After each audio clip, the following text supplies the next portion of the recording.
olóyè Sunday Adéyẹmọ Igboho ṣá ẹ dákun bọ̀ọ̀dá ẹ̀yà mi létí inú yín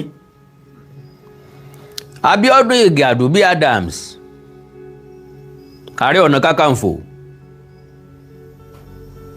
bẹ́ẹ̀ bá láǹfààní ẹ̀yà mi létí inú yín gbogbo àwa tá a jẹ́ alátẹ̀lé olóyè Sunday Adéyẹmọ Igboho ǹjẹ́ tẹ́tí inú wa bẹ̀lẹ̀ jẹ́ gbogbo àwa tá a jẹ́ alátẹ̀lé Ìbà Gani Adams ẹ̀jẹ̀ atẹ́tí inú wa kalẹ̀ ìtí la fi gbéyàwó ọ̀rọ̀ lọ́mọ ilé tí jẹ ẹ̀jẹ̀ abára wa sòótọ́ ọ̀rọ̀ Àkàndá ọ̀rọ̀ Awíkóńkó fẹ́ sọ̀rọ̀ mọ́mọ́ fẹ́ sọ̀rọ̀ lónìí o mọ́mọ́ fẹ́ sọ̀rọ̀ Àkàndá mọ́mọ́ fẹ́ sọ̀rọ̀ lónìí o mọ́mọ́ fẹ́ sọ̀rọ̀ ìdí ni pé mo láǹfààní àti fìsọ́nà méjèèjì n ò láàyò n ò ní pọ̀sìn láàrin Ìbà Gani Adams àtolóyè Sunday Adéyẹmọ Igboho wọn là á mo gbé náà ń jó lórí omi nu irú ẹ̀ ní ẹ béèrè lọ́wọ́ mi àwọn wo ni rúsídá àwọn wo mọ̀dàrú àwọn wo ni èké ìbídùn tí kéégún kó àtijọ́ ká béèrè lọ́wọ́ wọn pé ńbo lára ayé ti tan márọ̀ ọ̀run ta ní ń chase cloud ta ní ń sunkún followers ta ní ń wówó social media ta ní ń fẹ́ ọ̀tẹ̀ láàrin ìran káàárọ̀ òjíire ta ló fẹ́ ajá gbẹ̀rù déwájú ta ní nífẹ̀ẹ́ ànídọ́kàn sí wa ta ní ń fìfẹ́ ojú hàn mélòó nú àwọn tí ń tẹ̀lé olóyè Sunday Adéyẹmọ Igboho ńlọ fẹ́ràn ọmọ Adéyẹmọ dọ́kàn mélòó nínú àwọn tó pera wọn loyalist Ìbà Gani Adams ńlọ fẹ́ràn ààrẹ Abíọ́dún Ìgè Àdùbí Adams because láàárọ̀ kùtùkùtù ìjíǹji orí ẹní mi lónìí ńlẹ́nìkan kí mi àsìkò ìjà tó lóyè Sunday Adéyẹmọ Igboho àti Ìbà Gani Adams I was like ǹjọ́ wo tún nìyẹn o ọ̀nà wọn fi ń jà o wọn láwọn followers àwọn méjèèjì ń sọ̀kò síra wọn pé bọ́ndẹ̀ sí ń sọ̀kò yẹn bí ò bá ní mímọ̀ sí àwọn méjèèjì nínú oko yẹn ò ní le tó bẹ́ẹ̀ mo alọ́dà náà kó ń tọ̀ òun ó lè ṣèrànlọ́wọ́ kan fún mi àwọn líǹkì àwọn fídíò tọrọ mọ́ ìjà àtẹ́bù bẹ́ẹ̀ ṣe lè ṣe àì pẹ̀lú mi láàrin ìṣẹ́jú méjì péré wọ́n sẹ́ǹdì bíi 6 agbẹ́jọ́ ẹnìkan dá wọn pè lágbà òsìkà mo á farabalẹ̀ wo 6 ìkan kù díẹ̀ kó tó wákàtí kan ìkejì kù díẹ̀ kó tó wákàtí kan ìkan jẹ́ bí ìṣẹ́jú 9 ìkan jẹ́ bí ìṣẹ́jú 3 ṣùgbọ́n ló àmì o kí n má bàa mú òmúlòmú kí n má fòlòlò fọhùn mo farabalẹ̀ mo gan ni mo ṣèyí dà mo yẹ gbogbo ẹ̀ wò fẹ́nẹ́fẹ́nẹ́ mo rí tí tó ń ṣẹlẹ̀ tàbí tí mo láǹfààní àti sọ̀rọ̀ sí because dáná ogun dáná ọ̀tẹ̀ kìí ṣe náà rí ṣé Igboho ń bá Gani Adams jà mi ò mọ̀ ṣùgbọ́n n ò rò bẹ́ẹ̀ ṣé Ìbà Gani Adams ń bólóyè Sunday Adéyẹmọ Igboho jà mi ò mọ̀ ṣùgbọ́n n ò rò bẹ́ẹ̀ àwa tá a wá gbéra wọn loyalist tá a gbéra wọn loyalist tá a lá ń gbèjà wọn ń bò lájàjà yìí dé kò ní burúburú kí ni ó sọ gbọ́dọ̀ wá ìlérí kò ní lelele débi pé kíro ẹkùn ó pàdé ọmọ OPC lójú ọ̀nà kí wọ́n máa gbára wọn létí so why the social media battle what do you want to gain from there kí láǹfààní tá a jẹ nínú ìjà tá a pilẹ̀ rẹ̀ tá a ní lè parí kí láǹfààní tá a jẹ nínú ìjà tá a bẹ̀rẹ̀ tá a ní lè parí? kí ni ń ṣàwa Yorùbá gan? kí la fẹ́ rí gbà nínú ọ̀tẹ̀? kí ló máa ń ṣàwa Yorùbá gan tá fi máa ń hùwà bí ẹni ògbọ́n? ìtìjú ńlá lélẹ́yìí o, ẹ má jẹ́ àsọ̀tẹ̀ síra wa. kí ni máa ń ṣàwa Yorùbá gan tá fi máa ń hùwà bí aláìgbọ́n? ìtìjú ńlá lélẹ́yìí o, ẹ má jẹ́ àsọ̀tẹ̀ síra wa.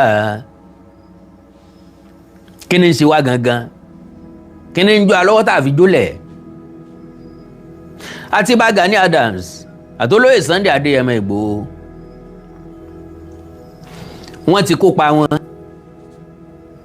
wọ́n ń kópa wọn lọ́wọ́.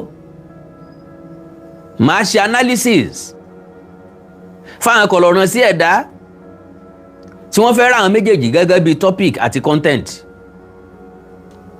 mo ti jagun sẹ́yìn, mo wá study àwọn méjèèjì. lo and behold, mo fi Ọlọ́run ọba tó dá mi ṣẹ̀rí, majority àwọn tán láwọn follow Ìbà Gani Adams, majority àwọn tán láwọn follow olóyè Sunday Adéyẹmọ Ìgbòho, they don't know any of them. kì í ṣe pé káríyàn sójú là ń pè ní mímọ̀ yàn, ṣùgbọ́n ká study èèyàn, ká gbé èèyàn lórí wọn, ká mọ tó ń tọ̀ wọn, ká mọ ibi tó ń tọ̀ ń dé, ká mọ tó ń tọ̀ ń lè ṣe àti tó ń tọ̀ ń lè ṣe, ká lè gbẹ̀rí onítọ̀hún jẹ́.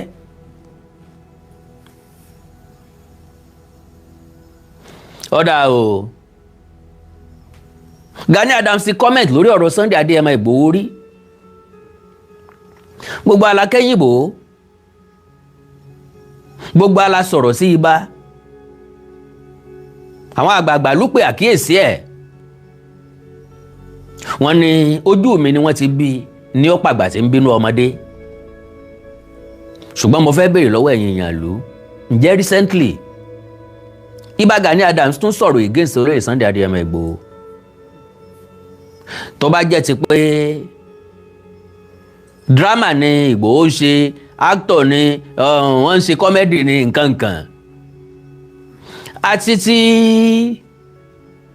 phone call tó líìkì nípa ó ṣe Bọ́lá Ìgè kò ṣe Bọ́lá Ìgè, tó bá jẹ́ ilé yàn ni ẹjẹ́ àfi sáàyè Akin lọ ká gba Akin bọ̀ láàyè. Let us leave that for bygone, let it be bygone. ẹjẹ́ á mú ẹsẹ̀ míì, ká mú ẹsẹ̀ míì láti lò. God bless you, sir. I personally hate him. Sorry, sir. You don't have to hate anybody, and I will give you points that you shouldn't hate Ìbà Gani Adams.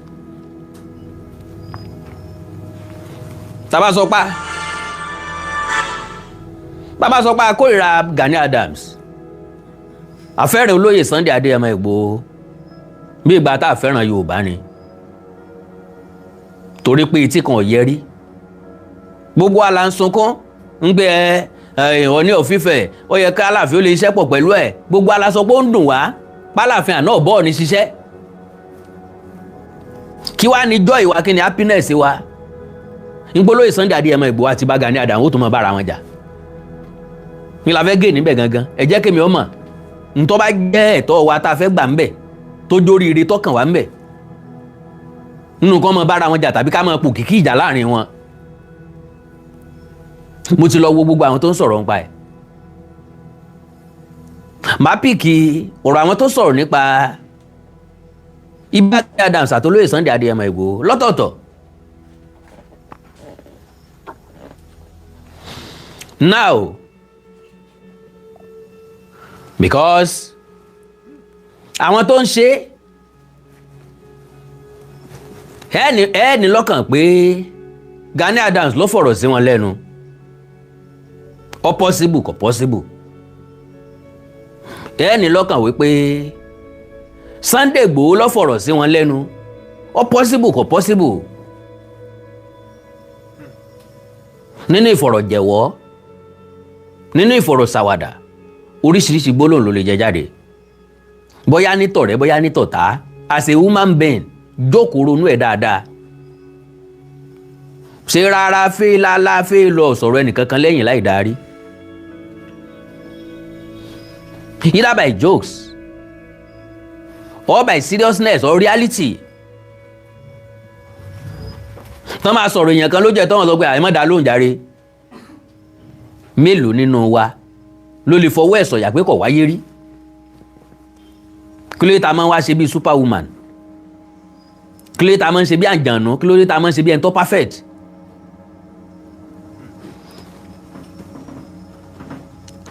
Ẹni sùúrù ẹ mọ́ màmọ̀já, ẹ mọ́ fọ̀rọ̀ sákàndọ̀rọ̀ Awíkonko lẹ́nu. Gbogbo ibi tí mò ń lọ mọ̀ mọ́ lórí ètò eléyìí lónìí, and I will say the reality. N bá wa sọ tinú mi tí mo sọ tẹnu mi tán, n tó bá wá wù kálukú ló lè padà sọ lẹ́yìn ẹ̀. Bọ̀ ẹ má jẹ́ ká dáná ogun, ká dáná ọ̀tẹ̀ láàrin ara wa mọ́. Káwọn ẹ̀yà tó kù ọmọ rí wa fi ṣe ẹ̀yẹ, fi wá ṣàwẹ́wà. Now, a ti sọ ọ̀pọ̀lọpọ̀ ọ̀rọ̀ lórí ọ̀rọ̀ Gani Adams. Majority ń sọ wípé where is Gani Adams, where is Ààrẹ Ọ̀nà Kakanfò? Ẹ̀kọ́ là kú lẹ́kọ̀ọ́ ẹ̀kọ́ ọ̀kọ́là. Ẹ má fọ̀rọ̀ sí yàn lẹ́nu, ẹ má provoke yàn, ẹ má tọ́ bọ̀ yàn lọ́nà ọ̀fun. Ẹ jẹ́ kí gbogbo àwọn nǹkan yìí wá naturally. Gani Adams ti wá naturally lásìkò tó tọ́ sí, lásìkò tó lè wá. Igi kan kì í ṣe gbó, èèyàn kan kì í sọjà. Sáàlà ní ọmọ ẹ̀dá ò ní gbà. Àwọn olórin kan ti kọrin sẹ́yìn, wọ́n ti reign, wọ́n ti popular. Àwọn Wizkid ló wà ń ta báyìí o. Àwọn Davido ní bẹ́ẹ̀ ń ta báyìí o. Àwọn Small Doctor ní bẹ́ẹ̀ ń ta báyìí, àwọn Qdot ní bẹ́ẹ̀ ń ta báyìí o. Àwọn Ọlárọ̀mí Àgẹ́rẹ́gẹ́ àwọn ló ń bẹ́ẹ̀ ń ta báyìí. Àwọn kan ti senior wọn tí wọ́n ti kọrin sẹ́yìn. Bọ́ bá jágbo eré òṣèré orí ìtàgé lẹ fẹ́ wọ̀, àwọn kan ti wá, wọ́n ti lọ. Nígbà táwọn alúwẹ̀ẹ́ tí wọ́n ń ṣe kọ́mẹ́dì, ṣé wọ́n ti bí Sanyẹ̀rì ṣá? Sókèlè ti mọ ibi tóun ó gbé ọ̀rọ̀ eré orí ìtàgé gbà.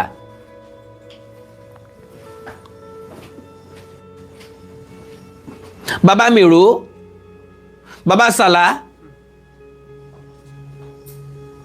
àti bẹ́ẹ̀ bẹ́ẹ̀ lọ, Aisho Pẹ̀pẹ̀, àti bẹ́ẹ̀ bẹ́ẹ̀ lọ. Wọ́n ti lo sáà, wọ́n ti lọ. Olúgbénga Adébóyè Àbẹ̀fẹ́dà,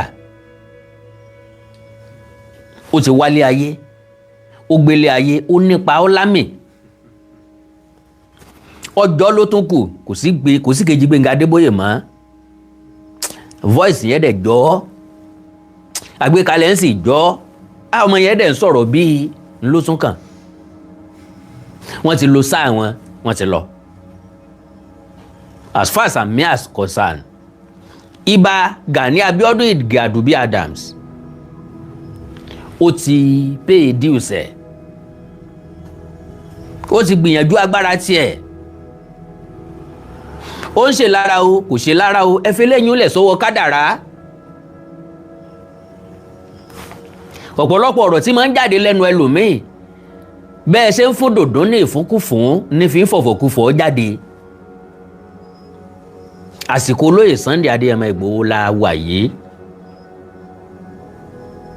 Ẹ má draw Gani Adams sọ̀rọ̀ olóyè Sunday Ìgbòho. Ẹ fi Ìgbòho lẹ̀, jẹ́ kí Ìgbòho mí. Ẹ jẹ́ kí Ìgbòho gbìyànjú agbára tiẹ̀. Tí OPC ń bẹ lára wọn o, á yọ fún wọn. Now, ohun tẹ́mi ò ní fẹ́ gbọ́ ní kẹ́nì kó ṣe tánàdí ìró ẹkùn tàbí Sunday Ìgbòho. Kennedy ntọ́ bá mú wa láyé ìgbà náà tá a fi finú fídọ̀ tẹ̀lé Ìbà Gani Adams pẹ̀lú èjì ẹ̀. Gani Adams will be just 30 plus. Ngbà tí ń kú gbogbo wa jẹ tá à ń pariwo OPC Gani Adams. Fáṣe ń bẹ láyé, ń bẹ láyé ńgbà náà. Tá a pín OPC sí méjì. Mo wà nínú wọn ni o, kì í ṣe pé wọ́n ń sọ fún mi o. Tá a pín OPC sí méjì, tá a mọ̀ rí àwọn nǹkan fashion la máa ń pè ńgbà yẹn. Tá a bá gbé OPC kí ni ó Gani Adams fashion, fashion tàbí fashion Gani Adams. Early 30s, bóyá 33 years ní Gani Adams wà ńgbà náà. Àwọn tó bí lọ́mọ wà nínú ẹgbẹ́ OPC. Kennedy agbàfúnni nígbà náà àṣìṣe OPC ní bọ́n ṣe pínra wọn yẹ́lẹyẹ̀lẹ wọ́n lórí Gani Adams ló ti bẹ̀rẹ̀ èmi ọmọ torí ń bá wọn sí OPC ẹni tí ó ẹlẹ́jọ́ sàdídùn wé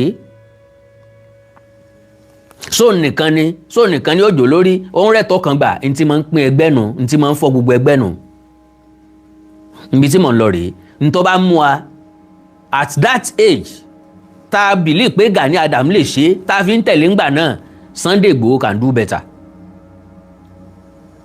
pẹ̀lú ọjọ́ orí Igboho lónìí pẹ̀lú ìrírí Igboho lónìí pẹ̀lú exposure Igboho lónìí pẹ̀lú connection Igboho lónìí tí Gani Adams ò nírú connection bẹ́ẹ̀ tẹ́lẹ̀tẹ́lẹ̀ so ntọ́ba wa mú akágbà wípé OPC dúró ó dẹ̀ wà recognized under every government starting from Abacha dórí Abdulsalami Abubakar dórí Ọbásanjọ́ dórí Buhari dórí gbogbo ẹni tó ti jàre lórílẹ̀‐èdè yìí tí wọ́n máa ń dáko OPC ó túmọ̀ sí pé irú ẹkùn can also stand under the leadership of Chief Sunday Adeyemo Adeniyi Igboho and function well and make impact. Purposes ni wọ́n fi máa ń kó nǹkan jọ purpose kan ni wọ́n fi kó nàdẹ́kò jọ ẹ má jà máa wà bí ingrate ẹ má jà máa wà bí novice ẹ má jà máa wà bí hypocrite purposes ọ̀tọ̀ọ̀tọ̀ la fi dá ẹgbẹ́ ọ̀tọ̀ọ̀tọ̀ kalẹ̀ a gbé ìrù ẹkùn kalẹ̀ torí ìjínigbé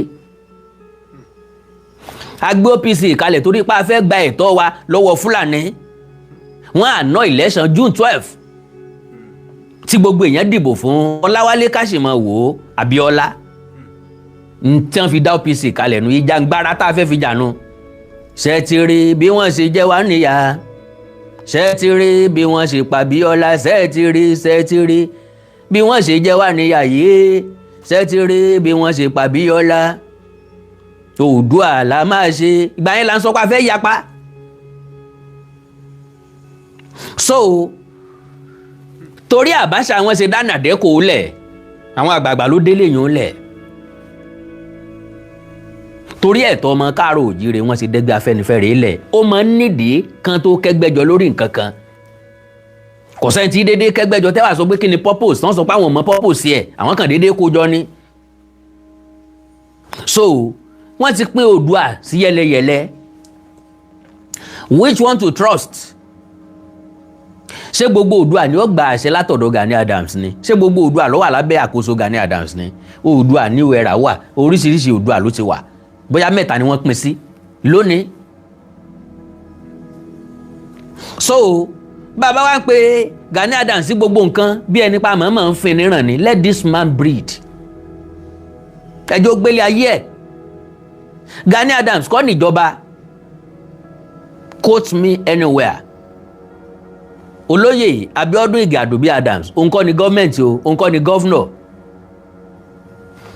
Sunday Igboho ní point láti gbé àwọn ìgbésẹ̀ tí àwọn ń gbé Gani Adams ní point tó báàkì ìgbésẹ̀ tiẹ̀ náà tí ó bá kúrò nínú yàrá ẹ̀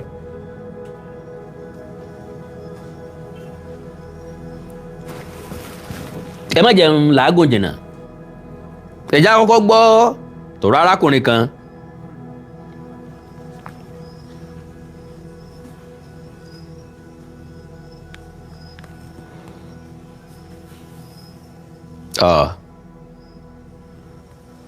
ń bọ̀ o kò sọ̀rọ̀ ń bí o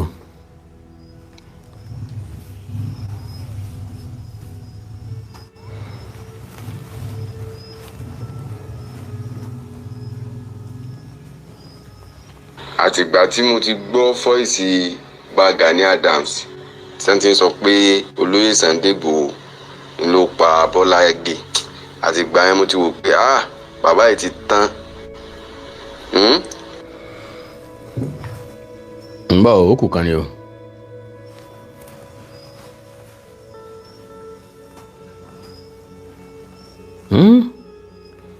bóò ni ò ṣe ní kú lórí ẹ má bínú ẹ padà wá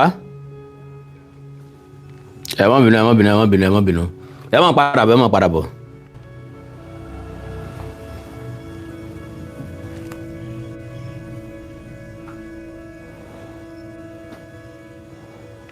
ẹ máa wọlé padà.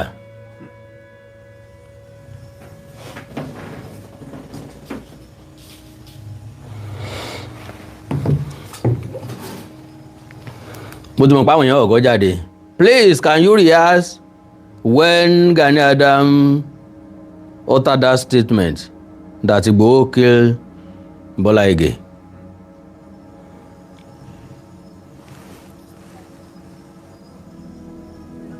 Tẹ́ni yẹn sọ ń pa ẹ̀ o.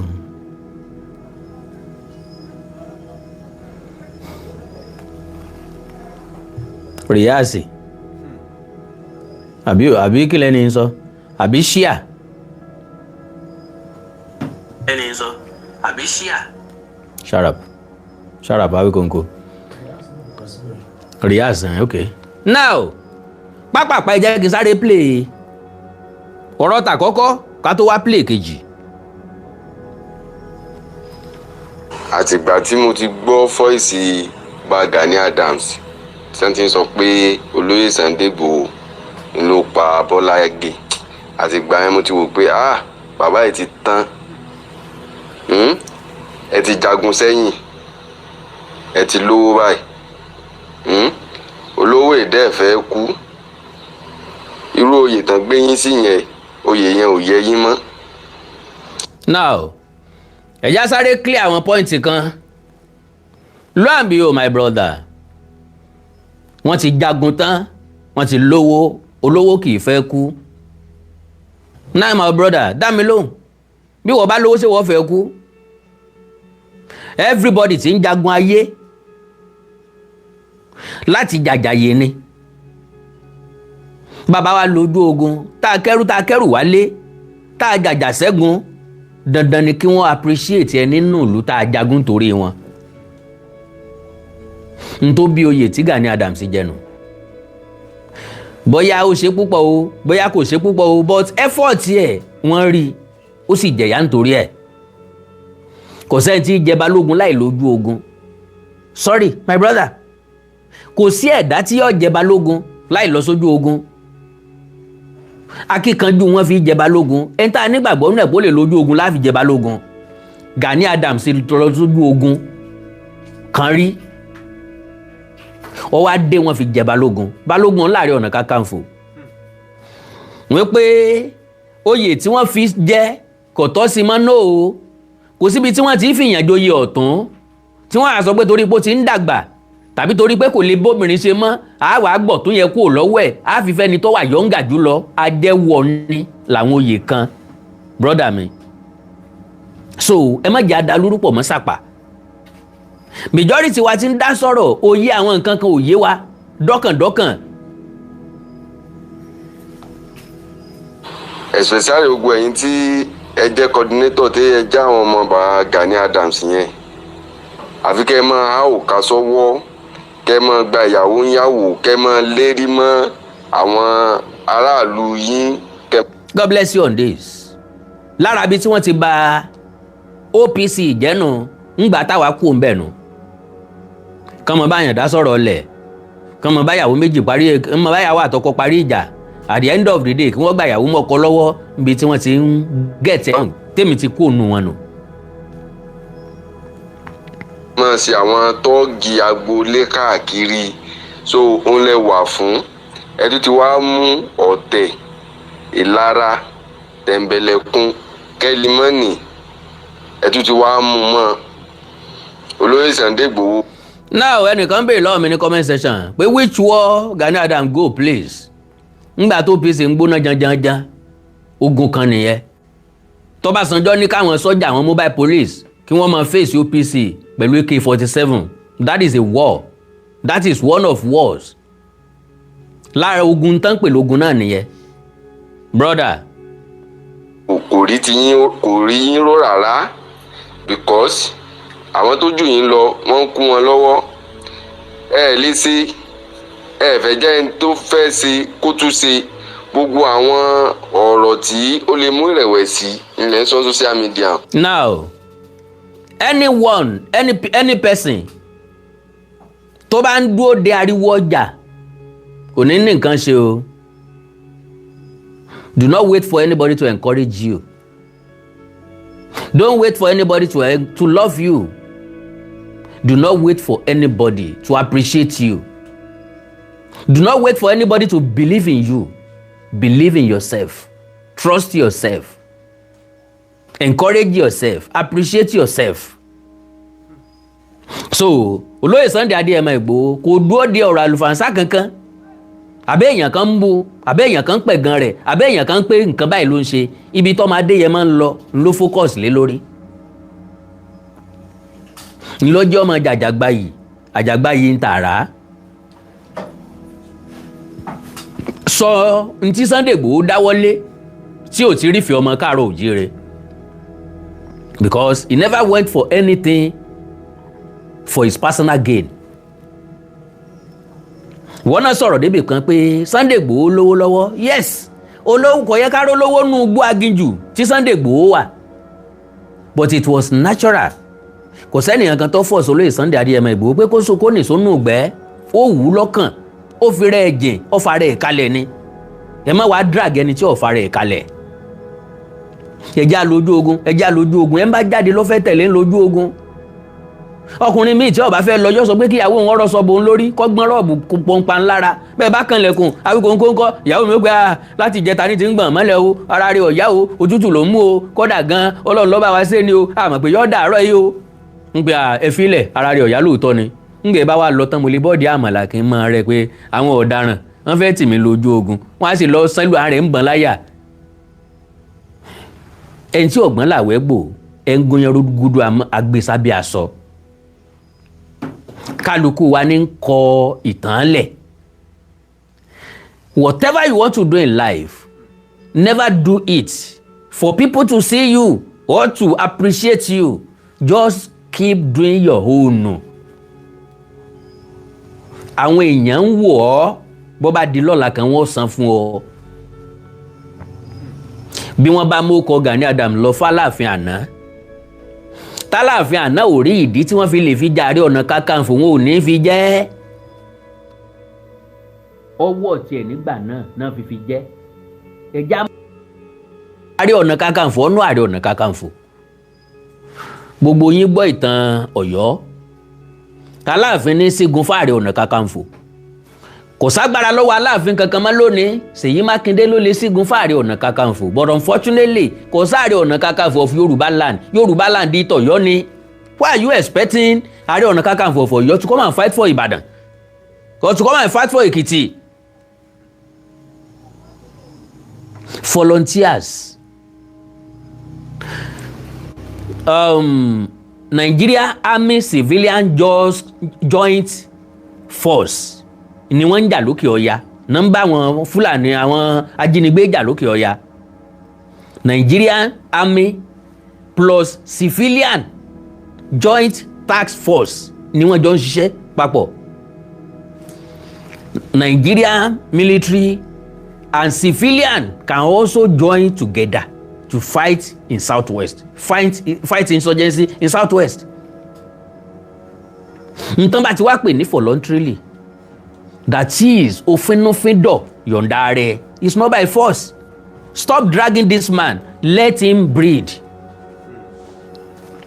Tí Ìbà Gani Adams bá tún wá sọ̀rọ̀ Olóyè Sunday Adéyẹmọ Ìgbòho recently ẹ send ẹ̀ sí mi ẹ jẹ́ kémi ó rí because of recent èmi ò follow ọ̀rọ̀ àwọn méjèèjì. Ẹnìkan wà lẹ́yìn Gani, ẹnìkan wà lẹ́yìn Sunday Igboho. I'm not interested in all that. What I am interested in ni kíkálukú lo capability tiẹ̀ for the progress and development of Yorùbá land. My own is think Yorùbá first.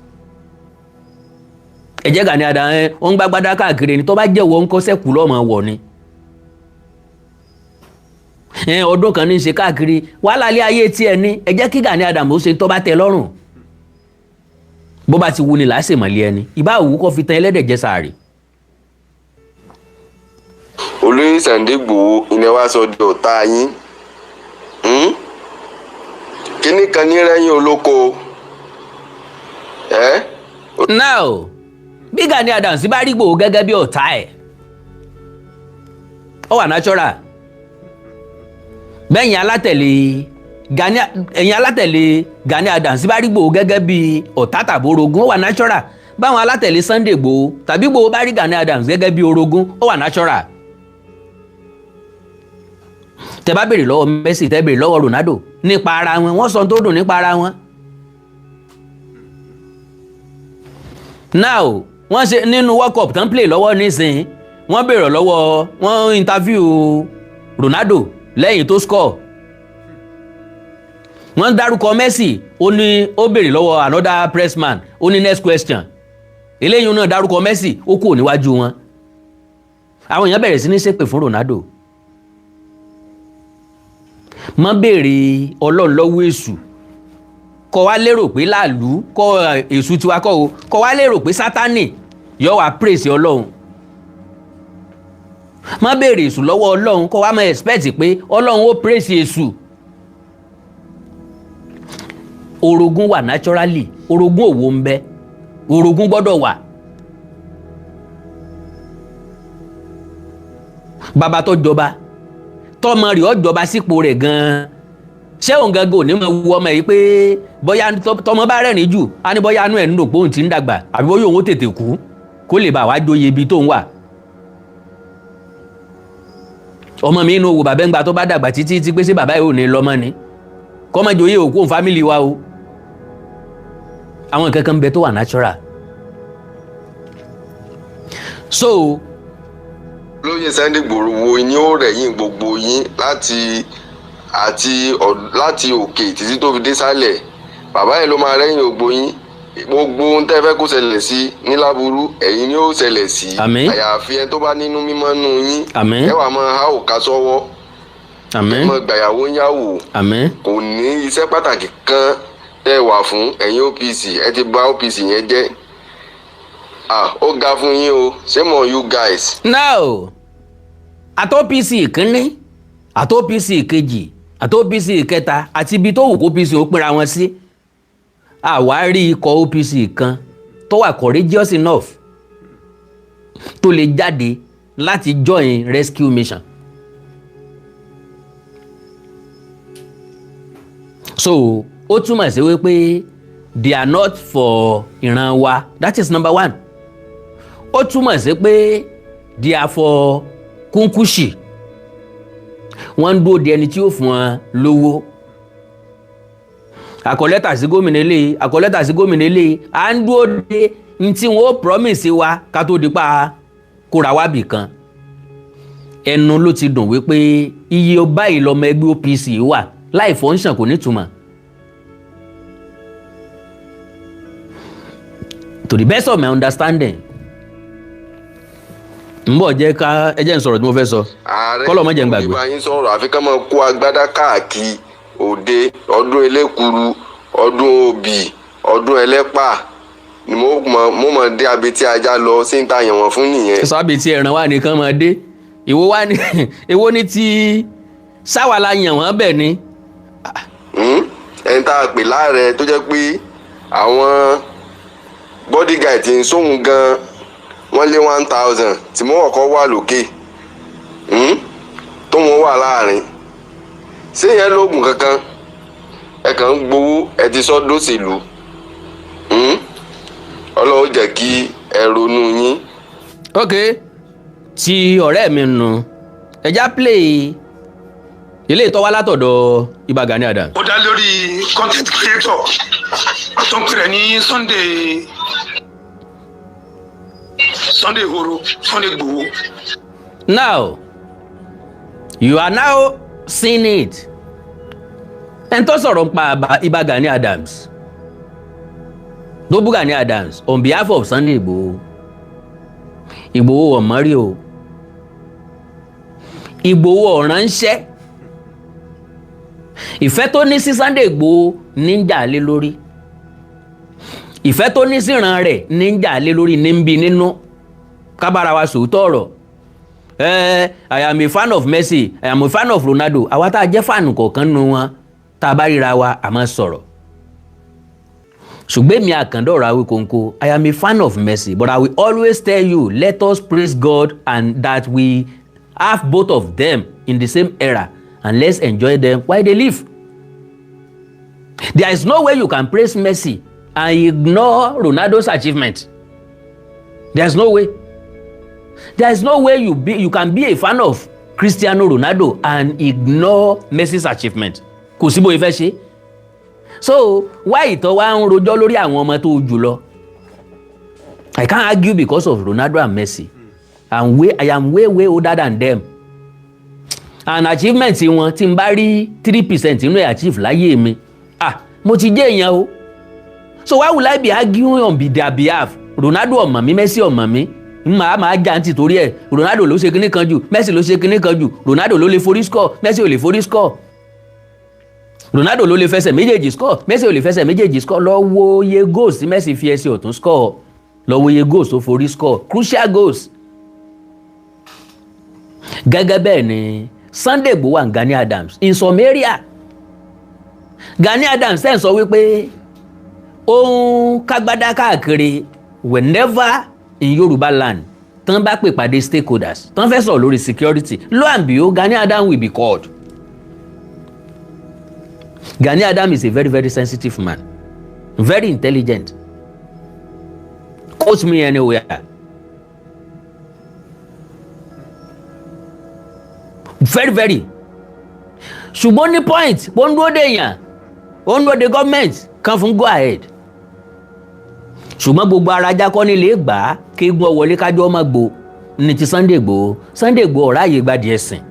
Igboho is a warrior. Warrior of different era. Sorry ma. Warrior of different era. Láyé ìgbà táwọn Ògèdèngbé agbógungbòrò ń jagun láyé ọ̀tọ̀ ni o. Ẹgbẹ́ Ògèdèngbé agbógungbòrò kalẹ̀ ní ìsìn style tó fi ń jagun. Kẹ́ wá gbé olórí sọ́jà ní ìsìn kalẹ̀. Pẹ̀lú equipment ayé àtijọ́ f'Ògèdèngbé, equipment ayé ìsìn fún sọ́jà ìsìn. Kò bára mu. Ní tí mo fẹ́ mú jáde níbẹ̀ ni pé ẹni tó kọ́kọ́ sọ̀rọ̀ on behalf of Sunday Igboho, Igboho ọ̀mọ́rí Igboho ọ̀dẹ̀ ránṣẹ́. Likewise ẹni tí ń sọ̀rọ̀ yìí, Gani Adams ọ̀rọ̀ ránṣẹ́, Gani Adams lè mọ́rí tàbí kọ́ mọ̀ mọ́rí. Ní tí mo fẹ́ mú jáde níbẹ̀ ni pé this direct attack is not helping us.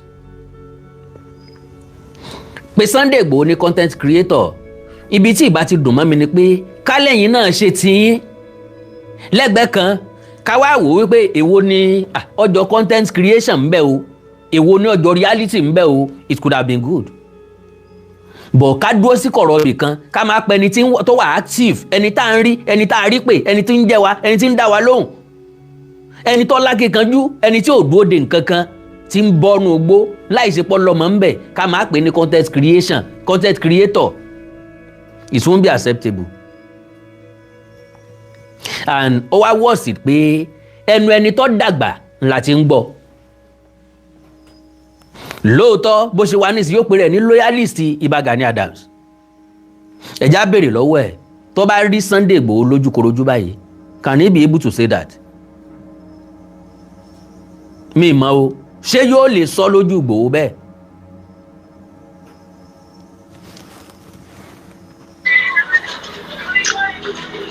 Ẹ jọ̀ọ́ ṣe rí lórí ọ̀rọ̀ insecurity, lórí ọ̀rọ̀ security ilẹ̀ Yorùbá, kò sẹ́ni tó kájú ẹ̀, kò sẹ́ni tó lè ṣe bí Ìbà Gani Adams. Ńgbà tí Ìbà Gani Adams lè ṣe, kí Ìbà Gani Adams mọ́ bọ́tà. Kò sẹ́ni tó kájú ẹ̀. O lè forí gègé nínú compound ẹ, o lè kọ ẹsẹ̀ sókè kó o mọ̀ forí gègé nínú compound ẹ, but nobody see you. Ọwá ni mo lè gbá bọ̀ ju Messi lọ, Messi ń gbá tiẹ̀ lójú táyé gbogbo ayé ń rí.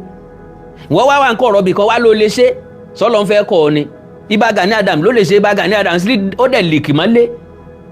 Kò jáde, kò gbé agbádá white ilẹ̀, kó gbé ẹ̀wù oògùn wọ̀, kò bọ́ fìlà abẹ́ sí ajá kalẹ̀, kó gbé adiro, kó kó oògùn, kó pàdó sínú ẹ̀, kó ti adiro sí ẹgbẹ́ kan báyìí, kó pẹ̀yìn OPC, Ìgbò yá, Ìgbò ọ̀dẹ́ yá, afẹ́wọ̀ Old National Park, Old Ọ̀yọ́ National Park lọ. Kò wá ní kò sẹ́ńtọ́ kájú ẹ̀ bí Ìbà Gani Adams.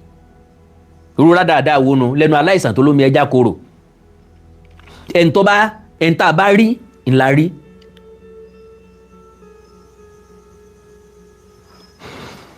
ẹni tá a bá pè tó bá jẹ́ ni ńgbà tí wọ́n ń wá gbàlagbà kó yọjú Sunday Igboho ló yọjú o kò síbi tán ti pè tí ò ti dá wọn lóhùn o ẹnu yín ni ti dùn pé content creation ní í ṣe ẹ̀yin ẹ ṣòórí movie fún wa. now ó túmọ̀ sí pé àwọn ọmọ ẹgbẹ́ OPC jókòó síwájú ẹ̀ àwọn yẹn ní dá bàbá wọn lóhùn eléyìí ṣe bàbá ẹ̀gbọ́n ni ó jẹ́ ṣùgbọ́n bàbá àwọn ọmọ kan lélẹ̀ ọkọ lóbìnrin kan lélẹ̀ n tó ń ṣe yìí nìsín kí ni ó gbà jáde ńbẹ̀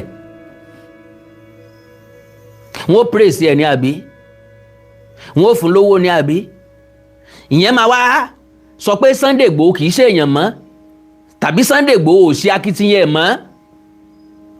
tí n Ààrẹ Ọ̀nà Kakanfò fi Yorùbá land. àwọn tí ń pariwo lóògùn ọ̀fẹ́ òun lóògùn ọ̀fẹ́ nínú kọ́ńpàǹdì yìí ni o ojú ogun la ti pe lóògùn ọ̀fẹ́ kì í ṣe lábẹ́ ilé o kì í ṣe níbi tẹ́ ẹ ti jókòó tẹ́ wá kó OPC sípàkọ́ àgbàlagbà tí ń fọ́ níkà láì lówó lọ́wọ́ ewì fún pákó ajá ní ń gbó àgbàlagbà tí ń pe lóògùn ọ̀fẹ́ lábẹ́ ilé táwọn géńdé gìrìpá kan ń bẹ́nu gbó àkó ajá ni ó ń gbó ni.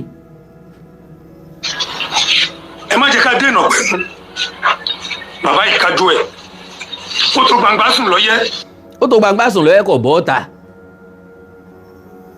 ó wá ń sùn lọ́yẹ́ nu kọ̀rọ̀ ó sì tó gbangba sùn lọ́yẹ́ kò sì bọ́ gbangba ìwọ tó ń sọ̀rọ̀ igan náà ọ̀ bọ́ gbangba ta ni content creator nù wà àti Igboho báyìí ìwọ tó ní background tó ṣe background fún ọ̀rọ̀ tó fẹ́ sọ tó sẹ́ẹ̀tì kámẹ́rà síwájú who is now the content creator nínú background yẹ Oòduà People's Congress náà kọ sí logo Oòduà lórí gbàgàdàgbàgàdà lẹ́yìn ẹ̀ yìí ọ̀dẹ̀ lẹ́yìn èèyàn kan ṣe content ìwọ gangan kọ́ńkìlì kan ṣe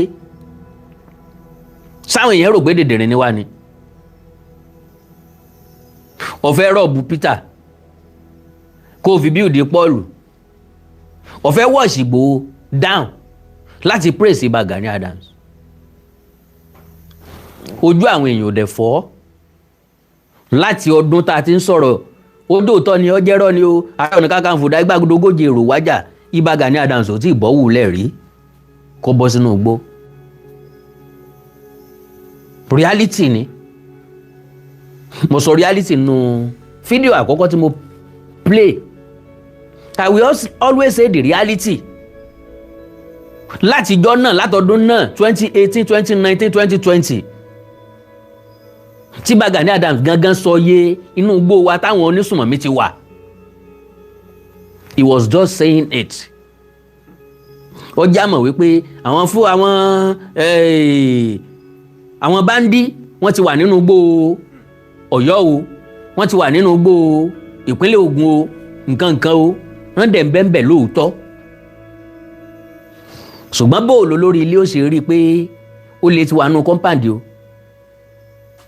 nínú kọ́ńpáǹdì ilé tó wà o pé ó lè ti wà nínú kọ́ńpáǹdì o wọ́n ti fún fẹ́ǹsì wọlé o tí ọkàn sọ tí ọkàn mẹ́ẹ̀kì kọ̀ pé my dear ẹ̀yin ọmọ mo ní kí n sọ fún yín ni o ó lè ti wà nínú kọ́ńpáǹdì o ẹ jẹ́ ká lọ sùn kò sí problem ẹ jẹ́ ká lọ sùn without any action bí ó bá jẹ́ ń tọ́ lágbára ṣe bí yóò sì pé àwọn èèyàn kan ládùúgbò wọ́n bá wọn pe ẹni tó bá yẹ kí wọ́n pè láti wá gẹ́gẹ́ bẹ́ẹ̀ nírú kọ́lì bẹ́ẹ̀ ló ṣe jẹ́ so ológun ọ̀fẹ́ lábẹ́ ilé. bí wọ́n ṣe ní lánàá ipa àwọn lọ́balọ́ba wa nítorí ọ̀rọ̀ òṣèlú wọn lọ́gbọ́n ìyẹ̀lẹ́bẹ̀ bá. kò ní dáa fẹ́ni tó bá tún dárúkọ àwọn lọ́balọ́ba wa lórí ọ̀rọ̀ insecurity ẹ ń bá dárúkọ àwọn lọ́ba wa lórí ọ̀rọ̀ insecurity ń tọ́hún ní jèrè because lọ́ba wa kọ́ ni gómìnà ìpínlẹ̀ yín ti ń gba security vote ẹ yé implicate àwọn ọba wa they are doing their best they are trying their best níwọ̀n bá bí agbára wọn ṣe mọ wọn ò láṣẹ lórí ọlọ́pàá wọn ò láṣẹ lórí sọ́jà wọn ò láṣẹ lórí fìjìláńtẹ́ lásán wọn ò láṣẹ lórí civil defence kí lọ́kàn àwọn lọ́balọ́ba lọ́balọ́ba ló ní kí Sunday Igboho lọ dárò ẹkùn kalẹ̀ ni ńgbà tó ju rí ọ̀gbá mọ́ lọ́jọ́ dárò ẹkùn kalẹ̀ a lè máa wò kán máa já àwọn ìyá wa gbé kán máa já àwọn obìnrin wa gbé kán máa já àwọn ọmọ wa gbé kán máa béèrè ransom lọ́wọ́ wa lójoojúmọ́ ní Igboho fi dárò ẹkùn kalẹ̀. OPC tó ti wà látọdún mọ́dún ẹ sọ ipa àti OPC fún mi again of recent God bless Abba Father terasika fún mi God bless you sir ẹ sọ ipa àti OPC fún mi 4, 5, 10 years ago nínú ìran Yorùbá nínú ní territory Yorùbá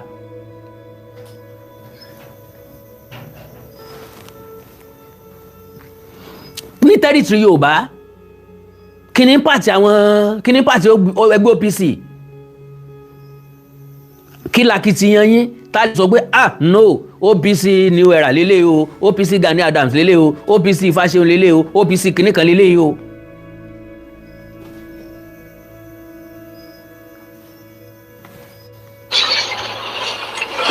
àwọn gómìnàs wa àwọn gómìnàs ilẹ̀ Yorùbá káàkiri àwọn náà nítorí party politics wọn ṣojúṣe wọn. kí ló yẹ káwọn gómìnà ṣe àwọn gómìnà ò ṣojúṣe wọn very correct. gómìnà Ṣèyí Mákindé kọ́ ló sọ pé kí Igboho lọ dárò ẹkùn kalẹ̀ Ṣèyí Mákindé fẹ́ takò ẹlẹ́dàá ọmọ káàró òjìrè ní ọgbà ẹlẹ́dàá àwọn tí yà ń jẹ ní ọgbà ẹlẹ́dàá àwọn tó dún pọ́n ní ọgbà ẹlẹ́dàá àwọn tó wà vulnerable ní ọgbà ẹlẹ́dàá àwọn tí wọ́n wà nítòsí ibi tán ti ń jí àwọn èèyàn gbé ní ọgbà ní ó jẹ́ kí Igboho gbà.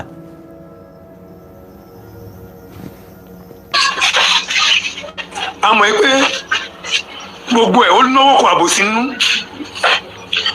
ó ní ọwọ́ àwọn alágbára kan lẹ̀ Yorùbá nílùú Nàìjíríà àti nínú olóṣèlú tó ń ṣiṣẹ́ lábẹ́lẹ̀ ṣùgbọ́n àwọn ò ní yé sọ àwọn ò ní yé dákẹ́. gẹ́gẹ́ bí gbogbo ayé ti mọ̀ mí pé OPC lèmi. wọn ò ní yé sọ wọn ò ní yé dákẹ́ ìwọ ni ká pìkì ń bẹ̀ ẹ ní yé dákẹ́ túmọ̀ sí pé ẹ máa dákẹ́ lọ ẹ ní yé sọ túmọ̀ sí pé ẹ máa sọ̀rọ̀ lọ ìwọ lẹ fẹ́ pìkì ń bẹ̀ ṣe ní yé sọ ni àbẹ́ ní yé dákẹ́ everybody mọ̀ pé OPC ni ó and. led by Gani Adams. led by Gani Adams Oòduà. àwọn ò ní yé máa fún yín ní fact.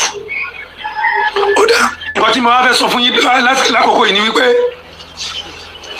lórí ọ̀rọ̀ insecurity Nigerian police force wọn kájú ẹ̀ bọ̀tẹ́ wo bọ́n ṣe wà handicapped institution kan wà ní Nigerian police force tí wọ́n pè ní polls àwọn adigbolujà tí ìjọba àpapọ̀ bá fún wọn ní agbára tó yẹ kó fún wọn irú tí Gani Adams ń béèrè wọn aṣojú iṣẹ́ yẹn dúdú òṣùwọ̀n. ok mobile police riot tí wọ́n wà fún ọ̀gá OPC ọlọ́pàá wà láti maintain law and order nne sanunde haiki yaya ho yaya da soja dey for war o yaya ho yaya da police dey for barrack yaya ho yaya da navy dey for water yaya ho yaya da air force dey for here yaya ho yaya da mopo dey for riot yaya ho yaya. àwọn mobile police wọ́n wà fún riot bíjọba àpapọ̀ bá rí wọn ní rí ẹni tó lè ràn wọ́n lọ́wọ́ lórí ọ̀rọ̀ ìjínigbé wọn ò ní rán wọn sọ́jà lọ everybody mọ̀ pé sọ́jà ló senior mobile police military police gan la máa ń pè wọ́n. bẹ́ẹ̀ náà ni Nigerian army in West Africa kí ni in Africa as a whole Nigerian army is one of the best in Africa. kẹ́ni nǹkan tí Nigerian army ṣe tán fi jẹ́ one of the best in Africa pé à ń fight insecurity for close to 10 years or more than àti èrè ṣẹ́gun Nigeria army and is the best in Africa. ó ti lé ní 40 days tá a ti ń wá àwọn ọmọ tí wọ́n kó níjọba àbílẹ̀ oríire àwọn sọ́jà wo ò tí ì rí wọn gbà padà o and Nigeria army is the best in Africa. so lè jẹ́ Ghana ni wọ́n ti já àwọn ọmọ kó káwọn ọlọ́pàá káwọn sọ́jà Ghana ọmọ ti gbà wọ́n padà. one of the best in the world. Lórí. máa yí lọ dákẹ́jàre ẹ ń bá mọ̀ ẹ bá ń sọ fún Nigeria Army is one of the best in the world. ní Amẹ́ríkà ẹsẹ̀ ń ju bọ́ǹbù látọ̀dọ̀ wọn wá sí Sokoto ní wọ́n tó bá wọn pa àwọn onísùnmọ̀mí díẹ̀.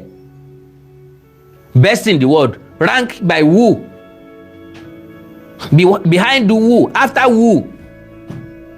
máa yí lọ jókòó ńlá Amẹ́ríkà ẹsẹ̀ ń wá láti wá train wọn.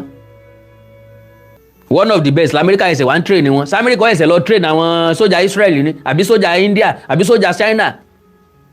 Gbọ́ àwọn abijókòó máa nìyí. Ọ̀rọ̀ nǹkan tó ń ṣẹlẹ̀ táwọn pé àwọn alágbára kan wà lórí ọ̀rọ̀ insecurity wọn fún wọn ní àṣẹ láti operate bó ṣe yẹ kó operate. Nigerian military tó ń bá kojú àwọn agbésùmọ̀mí under 1 week bó ṣe yẹ kó jàjà yẹn bí bàbá Tinubu ṣe sọ pé tí wọn bá tètè gbé àwọn agbésùmọ̀mí ò bá tètè gbé sọ agbéjọmọ wọn sìn wọn máa fẹ́ force of the state tó bá jẹ́ pé bẹ́ẹ̀ ló ṣe wà láti tẹ́lẹ̀ ni wọn bí aláya kidnappers kan àbí àwọn terrorists kan láti ṣe ọṣẹ́ nílẹ̀ Yorùbá ìyẹn náà tún wà bẹ́ẹ̀. Nigerian DSS wọn kojú òṣùwọ̀n láti kojú kínní Nigerian Air Force Nigerian Navy àwọn NDDC wà ń bẹ̀ wọ́n pọ̀ lọ bẹ́ẹ̀ yẹn.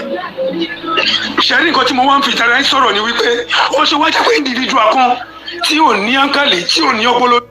níbi tó ti fẹ́ẹ̀lì nù God bless ẹni tó ra sticker fún mi yìí jàre Mr. Adéwoyè Bámikọ́lé Adéyẹmí ní mùsùlùmí ní mọ̀bànújẹ́ thanks so much sir o. Now gbogbo praises tí brother wa yìí tó ń fún iléeṣẹ́ ológun wa láìsí pé wọ́n gba pass mark as far as I'm concerned wọ́n gba pass mark o kò sẹ́ni tí kálàsì kò gbókù iṣẹ́ o aláṣetán ló lórí yín o torí inú oṣù tó lọ yìí àbóṣù tá a wà yìí náà làwọn onísùnmọ̀mí wọ káàmpù wọn tí wọ́n pa sọ́jà 6 àbí 5 ni tán pa civilian 3 láàrin wọn bẹ̀. sàn lè ṣe bẹ́ẹ̀ wọnú ọmọ ogun Israel kan sáré pa ń bẹ̀ kan sáré wọ káàmpù wọn kan sáré pa ń bẹ̀ kan sáré sá lọ. now ó wá praise sọ́jà ó praise ọlọ́pàá ó praise bo ó praise civil defence. ńgbà tó wá fẹ́ bàjẹ́ tó fẹ́ fọ́ gbogbo ẹ̀ lójú ó wá ní ó ṣe máa jẹ́ ẹnìkan individual. Is Iba Gani Adams not an individual? ṣé Ààrẹ Ọ̀nà Kakanfò wa Abiodun Ige Adobi Adams is he not an individual? Because tí Gani Adams bá lead ńlẹ̀ yóò tó tẹ̀lé ẹ̀ ń dúró de àṣẹ Ìbà ń dúró de àṣẹ àwọn gọ́vnọ̀ Igboho ò dúró de àṣẹ ẹnìkankan ó lead àwọn followers ẹ̀ tẹ̀lé. And lo and behold ẹni tí ọba rí ni ò rí. Igboho àti ikọ̀ ìrú ẹkùn wọ́n ti ṣàṣeyọrí. ẹ wá dúró àwọn tí wọ́n kó jáde kó nù gbó. apá àmúdélé ni ọ̀já mọ̀ pé ló ń gbòun sọdẹ̀. gbogbo ẹ̀wọ̀n ká sójú fọ́nrán bọ́n bá tiẹ̀ wá fà wọ́n lọ́lọ́pàá lọ́wọ́ tọ́lọ́pàá bá dá wọn padà nù gbó. Igboho ìrú ẹkùn wọ́n ti gbìyànjú agbára wọn. ẹni tó ṣe láre ẹni tó lòun ó ṣe àmọ́ agbára rẹ̀. Igboho àti irú ẹkùn wọnú igbó wọ́n àtáàkì wọn ọ̀ká rẹ̀ wọ́n tún padà lọ wọ́n tọ́jú àwọn tó ṣèṣe wọ́n tún padà bẹ̀.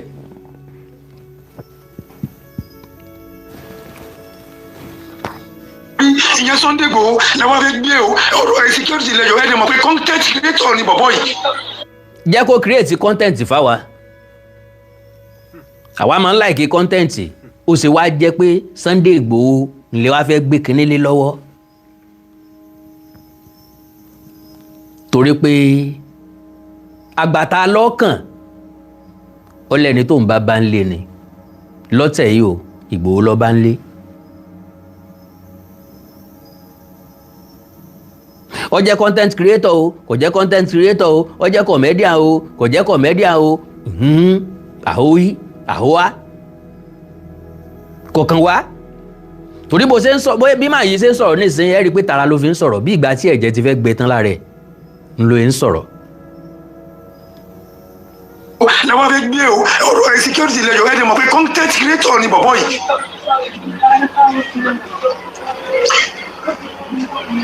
irú àwọn alágbára tó wà ní ọwọ́ Ìbà Gani Adams. àwọn alágbára wo ló wà lọ́wọ́ Ìbà Gani Adams tí Ìbà Gani Adams ò dẹ̀ kó wọn jáde láti ẹjọ́ yìí? ta ni Ìbà Gani Adams fẹ́ lu àwọn alágbára yẹn fún? lásìkò wo ni Ìbà Gani Adams fẹ́ lu àwọn alágbára yẹn tán wà lọ́wọ́ Ìbà Gani Adams according to you?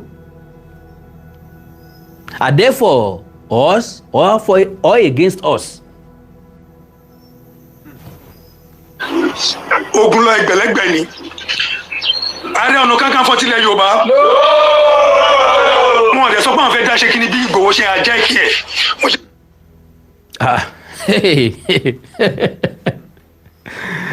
sẹ́yìn mọ́mí àti dáàdì mi ẹ̀ ń gbọ́rọ̀ báyìí ó láàrẹ Ọ̀nà Kakanfò ilẹ̀ Yorùbá ò sọ pé àwọn fẹ́ dá ṣe kínní yìí gẹ́gẹ́ bí Ìgbòho ṣe ń àìjáàkì ẹ̀ because as far as I'm concerned èmi lèmi sọ o mi ò rí ibi tí wọ́n ti gbé àkóso ilẹ̀ Yorùbá lé Gani Adams lọ́wọ́ tí Ìgbòho wá jàgbà lọ́wọ́ ẹ̀ mi tí ò rí ẹ dákun bó bá wà lákàálẹ̀ nínú fọ́nrán tàbí ẹ wà ń bẹ̀ ń jọ́ náà ẹ bá ń sẹ́ǹdì ẹ̀ sí mi nígbà tí gbé àkóso security ilẹ̀ Káàárọ̀ Oòjíire lé Ìbà Gani Adams lọ́wọ́ tí Sunday Igboho ti wá jàgbà lọ́wọ́ ẹ̀ ẹ já mọ̀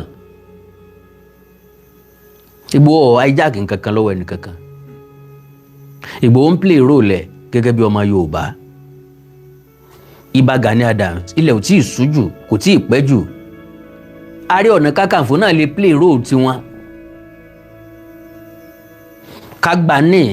kágbà lọ́hùn ni bàtà fi dún ojú méjì tí bàtà ní fi sọ̀rọ̀ ṣùgbọ́n àwọn tí ó lu bàtà ọwọ́ méjèèjì báyìí wọ́n máa ń lò wọ́n gbà ń bí ní bàtà ó tó fọhùn bí ikọ̀ Sunday Igboho bá wọlé látọwọ́ ọ̀tún Gani Adams àti OPC wọ́n wọlé látọwọ́ àlàáfíà àwọn sọ́jà wọ́n wọlé látọwọ́ iwájú àwọn fijilante FGN local hunter àwọn wá wọlé látọwọ́ ẹ̀yìn lo and behold àárín gódéǹgbé ni wọ́n ti bá àwọn ajínigbé kò ní sí escape route fún wọn ariwo tá à ń pa lábẹ́lẹ̀ kò bá ti need ta ni content creator ní ìsìn my question. ṣe content creator wọ́n sọ pé àwọn fẹ́ bá àwọn security agencies ní ilẹ̀ Nàìjíríà ṣiṣẹ́ láti complement effort wọn bó ti nǹkan tí Ìgbòho wà after ni pé bó ṣe fẹ́ jó nìkan gbogbo àwọn ẹgbẹ́ tó fún ní ògo. now you are now talking nǹkan tí Ìgbòho wà after ni pé bó ṣe fẹ́ jó nìkan Ìgbòho ti nawọ́ àjọṣepọ̀ sí Ìbà Gani Adams rí o táwa wà àwòyá tọ́jẹ́ pé bẹ́ẹ̀ bá bí Ìgbòho ní igba ọ̀rọ̀ ntí yóò sọ jáde ni wípé bí ààrẹ Gani Adams bá ti síwájú àwọn tẹ̀lé ńgbà tá a wá fọ́ lẹ́nà tá a pa lówe tá a sọ lọ́rọ̀ geere tá a sọ lọ́rọ̀ ẹlẹ́lọ́ tá a dá pè tá a dá sọ tá a wí lójúkorojú tá a gbé ń tìjà tá a sọ lọ́rọ̀ ìbínú. ǹjẹ́ Ààrẹ Ọ̀nà Kakanfò ǹjẹ́ wọ́n gbìyànjú láti lead? ìyẹn túmọ̀ sí pé ààrẹ ò fẹ́ bá Ìgbòho ṣe kì í dẹ̀ sí páàrẹ ò lè bá Ìgbòho ṣe ṣé ẹ gbàgbé gbogbo ẹni tí bá ń fọkàn bá mi lọ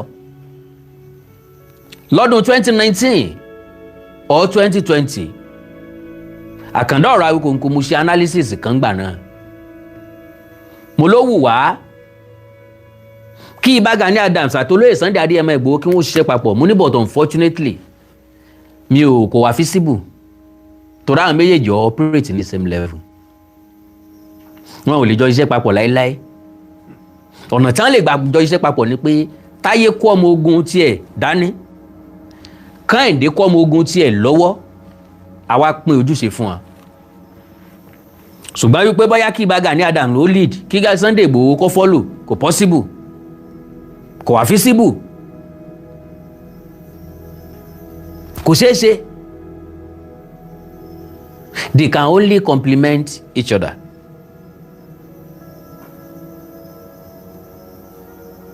Now, ẹni tí ń ṣiṣẹ́ ó ń ṣiṣẹ́, ẹni ń sọ̀lẹ ó ń sọ̀lẹ, kí wá ló dé tẹ́ni tí ń sọ̀lẹ ń bínú ẹni tí ń ṣiṣẹ́? Ẹ̀yin òkú òǹlé, Ìgbòho ń bẹ lójú ogun. Ta ni ó wá ròyìn ogun ní ẹni tó wà nílé àtẹni tó wà lógun? Ìgbòho pé ká ẹ má gbóríyìn tọ̀dọ̀ yín, kò pé ká ẹ má dàyà dé. Ẹ̀yin náà lè mú poro míì. Inú igbó Old Ọ̀yọ́ National Park nìkan kọ́ làwọn ajínigbé wà. Bí Ìgbòho bá fèsì ibẹ̀, ẹ̀yin náà fèsì tòkìtìkìtì. Ṣàgámù tó Ọ̀rẹ̀ tó Bìíní wọ́n ń jìyàn gbé lọ́nà ọbẹ̀ náà. You can pick your own forest from that place. Abẹ́òkúta, Ìmẹ̀kọ Àfọ̀n, àwọn onísùnmọ̀mí ń bẹ ń bẹ. Ẹ lè mú gbó kan ń bẹ, kẹ́yìn náà máa fọ́, ẹ máa rìkọ́ọ̀dù ẹ̀ fún wa. Káwa náà mo bá ń gbé jáde pé tó àwọn ikọ̀ Gani Adams lélẹ́yìí o, pẹ̀lú àwọn ọmọ ẹgbẹ́ OPC Gani Adams wọ́n ti wà nínú igbó báyìí o, inú igbó Ìmẹ̀kọ Àfọ̀n ni wọ́n wà yìí o, wọ́n ń dọdẹ àwọn agbésùnmọ̀mí, agbébọn rìn, agbébọn káàkiri tí wọ́n ń bẹ nínú igbó, wọ́n fẹ́ rú wọn jáde. Ẹ jẹ́ ká wá wò bóyá action yìí méjèèjì kò ní ti àwọn ajínigbé jáde kò nínú igbó wa. Ń pé àwọn kìnìún ti jí mọ́ báyìí ká wa mọ́ àní rí ibi tá a sàgbà, ẹ já máa lọ. Pápá pàjáre. Ó fi ń gbògo pẹ̀lú gbogbo oògùn òkìkí tó ń ṣe. Ó ń gbògo pẹ̀lú gbogbo oògùn òkìkí tó ń ṣe. Kí ló dé tẹ̀yìn òṣògùn òkìkí? Ṣé bẹ́ẹ̀ lálágbára ni ibà Gani Adams kó rọra? Ẹ ṣògùn òkìkí fún ibà náà. Ẹ̀yin náà ṣògùn òkìkí sára. Bí Sunday Igboho ṣe ń ṣe sára, ẹ̀yin náà ṣe tọ̀dọ̀ tí náà. Bẹ́ẹ̀ ló ti tẹ̀lé, bàtà wo ò ní dákẹ́, wo ò ní gbà fún ẹ Sunday Igboho, wo ò ní balẹ̀. Kí ló dé tẹ̀ ní gbà fún? Òwe fún òwò lọ́rùn. Ìgbòho pé kẹ́ńtọ́ ó ṣe bẹ̀ ọ́ má jẹ̀kọ́. Kò pé ẹ má dára tí ń bẹ́ nù yín tẹ́ fẹ́ dá. Àrà tó wà nù yín tẹ́ fẹ́ dáhùn. Ìgbòho ò dín lọ́wọ́ kò dín lọ́nà kò sọ pé kẹ́ ẹ má dá.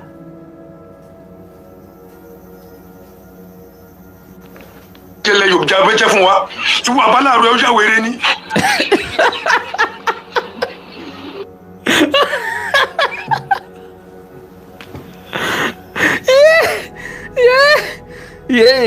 Ìkanra ní jẹun ọ̀tọ̀. Wow, olóyè Sunday Adéyẹmọ Ìgbòho sani olóòótọ́. Àwọn abínúkù rẹ̀ ó bínúkù ni. Wílé ibi ṣe ń já wọn ìwọ̀n lórí social media. Ìwọ àbálàrú ẹ̀ ó jáwèrè ni lẹ́yìn tó ò rí. Lẹ́yìn tí ò di ọ lọ́wọ́ kọ́ ọmọ jẹun, kọ́ ọmọ gbélé ayé rẹ̀, ẹ wo bí tí ilé ayé dé. This is larger percentage of ìlara. Pẹ̀lú ìkanra. Èmi ò ríru ilé ìrí láyé mi. N ò ríru ẹ̀ rí in my entire life. Kéèyàn dẹ̀ bínú èèyàn títí kọ́ mọ́ lè mú mọ́ra kó tún kó rẹ̀ wá sórí social media kó wá finish rẹ̀ sórí social media. Ara kan máa nìyí gan gidi ni o. Orí ìyá mi o. Ó jágbére ní. Tó bá ti pàdé Ìgbòho lọ́la kó sọ bẹ́ẹ̀ wájú ẹ̀ ń gbọ́ ya wèrè kọ́ dán etí ẹ̀ fún ọ. Tí bàbá Gani Adams bá dúró sí tó máa ń pàṣẹ, wọn bí alájà èrè kò sọ̀rọ̀. Ẹ jẹ́ kí bàbá Gani Adams ó pàṣẹ náà. Káwá wò bóyá Sunday Igboho ní lè sọ̀rọ̀ ńbẹ̀. As far as I'm concerned, bó bá jẹ́ nú ọ̀rọ̀ ilẹ̀ káàrọ̀ òjíire, tó bá jẹ́ ilẹ̀ káàrọ̀ òjíire, bó bá jẹ́ lórílẹ̀‐èdè Nàìjíríà, níbi tí bàbá Gani Adams bá ti ń sọ̀rọ̀, Sunday Igboho lè sọ̀rọ̀ ńbẹ̀. Níbi tí Sunday Igboho bá ti ń sọ̀rọ̀, ìwọ gan ò tẹ́rù tí sọ̀rọ̀ ńbẹ̀. Because n ta sọ fún wọn ni pé jẹ́ kí irin rẹ̀ ó fọn. Àwọn bàbá yín là ń bá wí, ìwọ kọ́ lọ gbẹnu sọ̀rọ̀. Jẹ́ káwọn dáàdì à ń pọ̀ sí àlíyà ẹ̀, let them talk. Àwọn ọmọ ogun wà nílẹ̀ tí wọ́n tó gbangba sùn lọ yẹ. Kí láǹfààní ọmọ ogun tó gbangba sùn lọ yẹ tí ò wá bọ́ sí gbangba? Ẹ̀rù ọyẹ́ ń bà wọ́n nìyẹn. Ẹ̀rù ọyẹ́ ń bà wọ́n ọmọ ogun. Why can't they come out? Gbogbo àlẹ́ tẹ́ ń ha yìí kò sọmọ ogun lẹ̀ ẹ̀ ní nǹkan kan mọ́.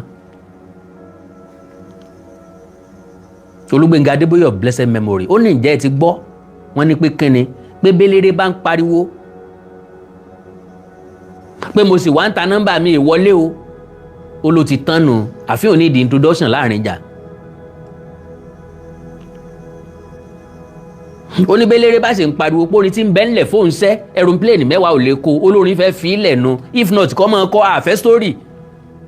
Ọmọ ogun bẹ́ ńlẹ̀ bìbà ọmọ ogun bẹ́ ńlẹ̀ bìbà wọ́n tó gbangba sùn lọ́yẹ́ ṣùgbọ́n wọ́n kílìkì mọ́nú ilé wọn ò bọ́ sí gbangba ẹ̀rù òtútù ń bà wọ́n. Àyọ̀ ọyẹ́ ń fò wọ́n ọyẹ́ ò gbé wọn lọ gbárùgbárù ní ọ̀jẹ́ kan jáde OPC ọ̀láyà mọ́ bíi tàtijọ́ àwa tá a láyà ńgbà náà tá a máa ń fàyà gbọ́ta.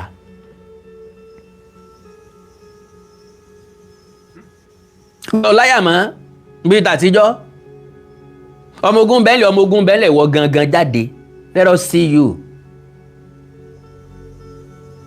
OPC ní uniform aṣọ ògùn ló yẹ kó jẹ́ uniform OPC àbí ẹ ti rán uniform ẹ jáde pẹ̀lú uniform yín ẹ bọ́ ọ̀nà ugbó kan ẹ jára kìtìyàn yín ẹ̀yin náà lọ súẹ́súẹ́ ẹ padà.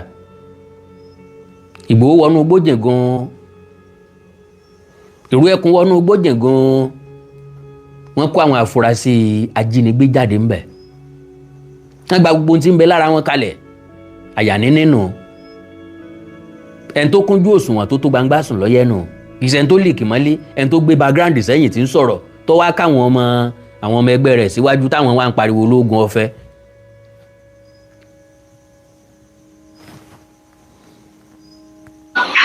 gbogbo ètò lọ ṣe ní ọ̀nà ọgbọ́n ní tó gbé fídíò jáde tó ń interrogate ọmọ kékeré kan ọmọ Fúlàní kékeré kan ẹ̀yin mélòó lọ síbẹ̀ tẹ́ ẹ bá pọ̀ mbẹ́ ẹ̀lẹ́ pé 30 tẹ́ ẹ bá pọ̀ jù. Kí lọ́kọ̀ pẹ̀lú iye àwọn tó lọ mátà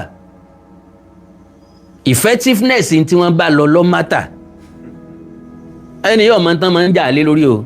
ó di ti ẹnìyẹn tó pé tó ń ṣòṣì bí ẹran aṣẹ́wó ilẹ̀ Yorùbá kò ní yẹ pẹ̀lú ìwà látọ̀ ń dálẹ̀ ilẹ̀ Yorùbá.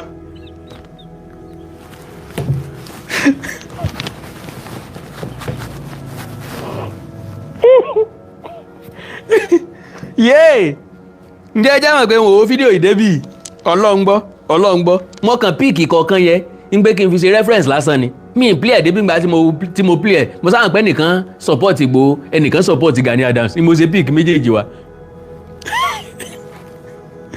mo Sunday ìwòrò yìí ò ní jèrè. ọgbà àwọn ọmọ ẹran náà àwọn náà ń ṣàṣẹ ọmọ lágbára o ó ṣe ilé àna ọjà súnkún sí bọ́ọ̀rọ̀ ẹni bá jalè ó ṣe làwí can you imagine èèní jèrè nígbà tó ti wá jèrè nǹkan èrè rẹ̀ ó tún máa lékún sí ni ìlara yín náà ni ó tún máa jẹ́ ọ̀gá ìlara máa ń jẹ́ kémi ọ̀gá ni máa bá ti ń ṣe lára mi ní máa ga ẹ bá ti ń ṣe lára Ìgbòho ní ó máa ga sí àdìsọ́ ọmọ aládìíkún tó ń wò lé sáàrẹ̀ tí ọba ń kọ́ ti ẹ̀ránṣẹ́ sí Ìgbòho kí Ìgbòho náà rẹ́rìn díẹ̀ sórí àwa yìí àwa bá lábẹ́ ibà Gani Adams the 15th Ààrẹ Ọ̀nà Kakanfò of Yorùbá land ibi tí irú àwa ìbá dé ìtàkàrà pọ́nkan tí wọ́n bá jẹ̀kọ́ dé wọn bí yàláyà èrè. bọ̀tẹ́ fàkàrà yín jẹ̀kọ́ ẹ̀ ń fàkàrà yín ṣòfò ni torí pé oògùn tá a ṣe sára tá a gbé lọ ojú ogun àní dánwò kò ṣeé dánwò àní mọ bí agbára oògùn yẹn ṣe tó effectiveness oògùn yẹn bó ṣe lè dáàbò bò wá sí àní mọ̀ kí ló yẹ á fi kún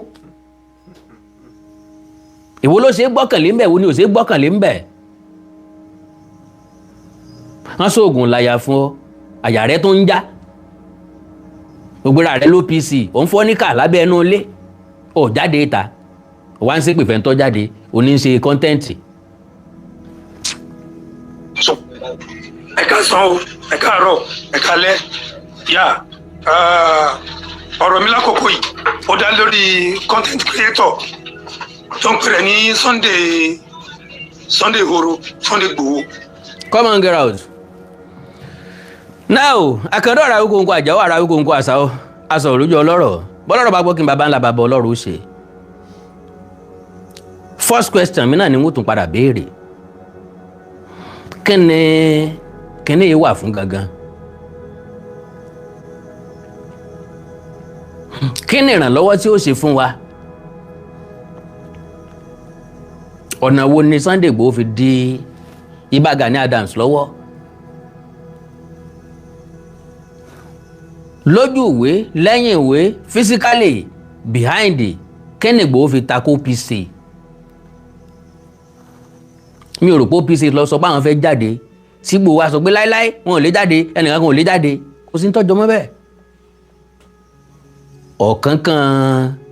ọ̀gángan ọ̀nà làlákè sọ lọ́rọ̀ Sunday Igboho, ibi tó ń bá ń lọ ni máa ń fèsì. So now as far as I'm concerned, like I said, dáná ogun dáná ọ̀tẹ̀ kìí ṣe náà rèé. Àríkúyẹrí ni o, àríkúyẹrí gbangba lélẹ̀ o, inú ilé ló ti ń ṣe content ẹ o, ẹ̀rí ti ń gbìyàn ẹ káàárọ̀ ẹ káàsán ẹ káalẹ́ báwa tá à ń ṣe content ṣe máa ń kí í content creator nù. Who is he visiting? Àmọ́ tó fẹ́ bẹ̀ wo kò yé wa. So ká ẹ lè mọ gravity ogun tí máa ń dìde sí ẹ̀dá tẹ́dá ò ní mà. Now bẹ́ẹ̀ nìkan náà bá wá rí inú àwọn tí ń tẹ̀lé olóyè Sunday Adéyẹmọ Ìgbòho tàbí tó jó lólùfẹ́ Sunday Igboho, àwọn náà wọ́n fẹ́ máa dá lóhùn. Ilé mi fi ń gbìyànjú láti sọ fún ọ wípé ayé pẹ̀lú ọ̀bọ jáwòrà, ọmọdé rẹ̀ ọ̀mẹ́wẹ́ mọ̀jẹ̀sí ẹ̀ ò mọ̀wé. Ilé mi fi wá tí láti já ẹ̀wẹ́ sọ́wọ́ ọ̀tún kí n fòwé sọ́wọ́ òsì. Ìtì ọ̀gẹ̀dẹ̀ lọ́rọ̀ rẹ̀ káwọn wulẹ̀ pọ́n dà nítorí ẹ̀. Ẹ jẹ́ ká kéde dìrín ẹ̀ ó sòkú yẹ bó ṣe wù ú. Èmi gbà wípé lóòótọ́ alátẹ̀lé Ìbà Gani Adams ni, ṣùgbọ́n Ààrẹ Ọ̀nà Kakanfò ọ̀ràn níṣẹ́. Àti Gani Adams àti Sunday Igboho àwọn méjèèjì ò níjà ara wọn. Bí wọ́n bá sì níjà ara wọn, baálé ilé ni wọ́n, géńdé Ọlọ́run ni wọ́n, olórí àwùjọ láàyè ọ̀tọ̀ọ̀tọ̀ ni wọ́n, kí wọ́n yanjú ẹ̀ láàrin ara wọn. We are tired of lágbájá ń bá tàmẹ̀dùn jà, tàmẹ̀dùn ń bá làkàṣègbè jà, tán bá ń jà láàrin ara wọn kí wọ́n parí ẹ̀ láàrin ara wọn. Àkàndá ọ̀rọ̀ Awíkonko, ọ̀jà wà ọ̀rọ̀ Awíkonko aṣọ lójú ọlọ́rọ̀. Bí wọn bá rí bí wọn bá sọ̀rọ̀ nípa rẹ̀ kò ní dáa tó.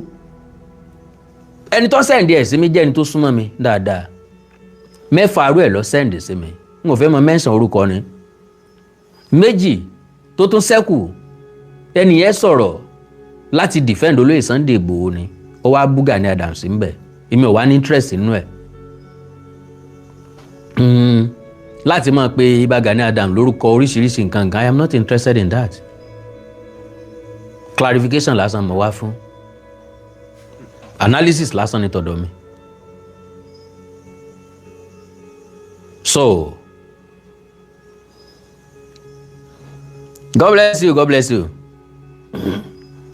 So gbogbo ọmọ káàárọ̀ oòjíire, mo nígbàgbọ́ pàwa kan ti gbìyànjú lóríṣiríṣi ọ̀nà kí Igboho àti Ìbà Gani Adams kí wọ́n unite. Igboho ti rèé kí Ìbà Gani Adams ńlé.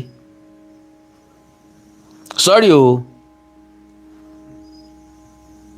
Ààrẹ Ọ̀nà Kakanfò olóyè Abíọ́dún Ìgè Àdùbí Adams, bó bá jẹ́ mi lẹ́yìn ni kódà kó tiẹ̀ dójú ayé gan, ńgbà tí gọ́ọ̀mẹ̀ntì pardon Igboho tí gbogbo àwọn èèyàn rèé kí n lé, kẹ́yìn náà tiẹ̀ wá ṣàbẹ̀wò sí ìbá wà lákọọ́lẹ̀ wípé ẹ gbìyànjú pé àyè náà tiẹ̀ fa ọmọkùnrin mọ́ra. Ìbádùn sọ lónìí, Yorùbá sì ti sọ pé ọmọ tó bá sípá là gbé.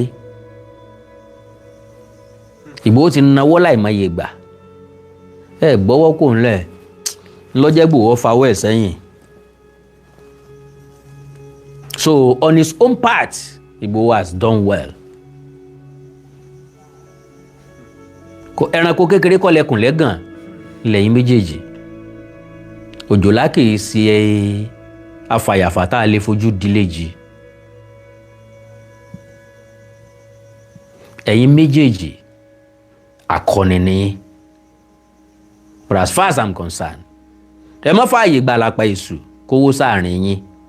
N ò fẹ́ gbọ́ ọ̀rọ̀ láti inú ẹgbẹ́ OPC or from Ààrẹ Ọ̀nà Kakanfò side on Sunday Igboho again.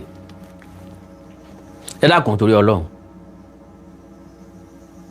Whatever tí Igboho bá ń ṣe tó bá jẹ́ content náà ni ẹ fílẹ̀ pé láwọn tí ń gbádùn content yẹn. Ẹ̀yin náà wá ṣe tọ̀dọ̀ yín tí kìí ṣe content. Ẹni tó fẹ́ gba àkàrà sọnù lọ́wọ́ ọmọdé yóò tọ oyin sẹ́gbẹ́ àkàrà rẹ̀ ni o. Fúnra ọmọdé ni yóò drop àkàrà tí yóò máa lá oyin. Ẹni content creator on Sunday Igboho ẹ já pé o ní àkàrà tá à ń jẹ lọ́wọ́. Ẹ̀yin wá lóyin lẹ́yìn gbé dání ṣùgbọ́n ẹ hóòdì oyin yín sọ́wọ́. Ẹ fi tọ́ alẹ́ nu wò ká tó lè drop àkàrà tí ń bẹ lọ́wọ́ wa. Ẹ wá ń pé ká drop àkàrà pé oyin lẹ fẹ́ fún wa. Oyin tẹ́ ẹ dì mọ́wọ́ tá a máa ń tẹ́ ẹ dì mọ́wọ́. Bọ́yá ó dùn lóòótọ́, bọ́yá oyin ó ń ṣúgà ni, bọ́yá oyin ìrèké ni, bọ́yá tábàdàdì lẹ́mú lọ́wọ́. Àmọ́ ẹ wá ní ká eléyìí tá à ń jẹ lọ́wọ́ tí ń dùn lẹ́nu wa, tí ń yó wa, tí ń bọ́ wa, ẹni ká gbé òun sọnù. A sì fẹ́ gbé sọnù.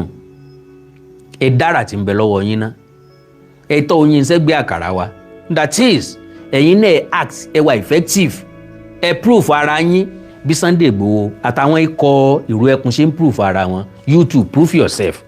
Then àwa láwà gbé sọ́tún gbé sósì pé àwọn eléyìí hà ti comedy ni, drama làwọn eléyìí ń ṣe, movie làwọn eléyìí ń ṣe, cinema làwọn eléyìí ń ṣe. Títí ìgbà náà ẹ má jà tún gbọ́ wọn láti ikọ̀ yín mọ́ o. Anything Sunday Igboho is saying, leave the man. Anything he's doing, leave the man. Igboho dín lọ́wọ́ kọ̀ dẹ̀ hold ọwọ́ yín. Síbẹ̀ ilé ẹ̀pọ̀ níye ẹ tó mílíọ̀nù kan, ẹ tó 2 million, ẹ tó 5 million nílẹ̀ Yorùbá. 5 million ọmọ ẹgbẹ́ tí ó láǹfààní tó ṣèràn yìí kí wọ́n lọ wá bí jókòó ni o. Mo fọlọ́run búra. Bọ́jà bá jẹ́ pé Sunday Igboho ló ní ọmọ ẹ̀yìn 500,000, mo fọlọ́run búra kò ní sí ajínigbé kankan nù Igboho wa mọ́.